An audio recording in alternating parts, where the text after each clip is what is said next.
आलू निहारी इतने मज़े की बनती है ना कि खाते ही आपका हाथ नहीं रुकेगा। आधा कप ऑयल में हमने 2 दरमियाने साइज़ के प्याज को हल्की सुनहरी रंग बताने पे निकाल लिया। थोड़े से पानी में इसे ब्लेंड कर लेते हैं, इसे हम बाद में इस्तेमाल करेंगे। इसी ऑयल में हमने आलू, ये 2 पाउंड है, हल्की सुनहरी रंग बताने तक भून लिया। नमक 1 खाने वाला चम्मच, लाल मिर्च पाउडर 1 खाने वाला चम्मच, हल्दी आधे चाय के चम्मच, पापरिका पाउडर या आधे की लाल मिर्च 1 खाने वाला चम्मच।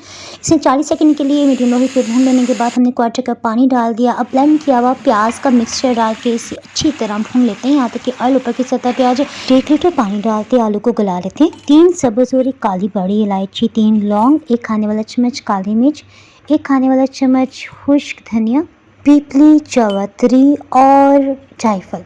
जायफल की खुशबू बहुत तेज़ होती है। छोटा सा पीस हम तोड़ के डाल रहे हैं। सौंफ आधी चाय की चम्मच, जीरा 1 चाय की चम्मच। सभी मसालों को पीस के इसमें डाल के ढक्कन से कवर करते बिल्कुल लो हीट पे पका लेते हैं। इसे गाढ़ा करने के लिए खाने वाला चम्मच लाल गंदम का आटा, वही जिसे हम डेली रोटी बनाते हैं ना, वो पानी में मिक्स करते हुए डाल दिया। छुरी की नोक से आलू को चेक किया, ये अच्छी तरह से गल गया है। 1 चाय की चम्मच लहसुन और अदरक का पिसा हुआ खुश्क मसाला। 10 मिनट तक हीट ऑफ करके ढक्कन से कवर किया। ऑयल ऊपर की सतह पे आ गया।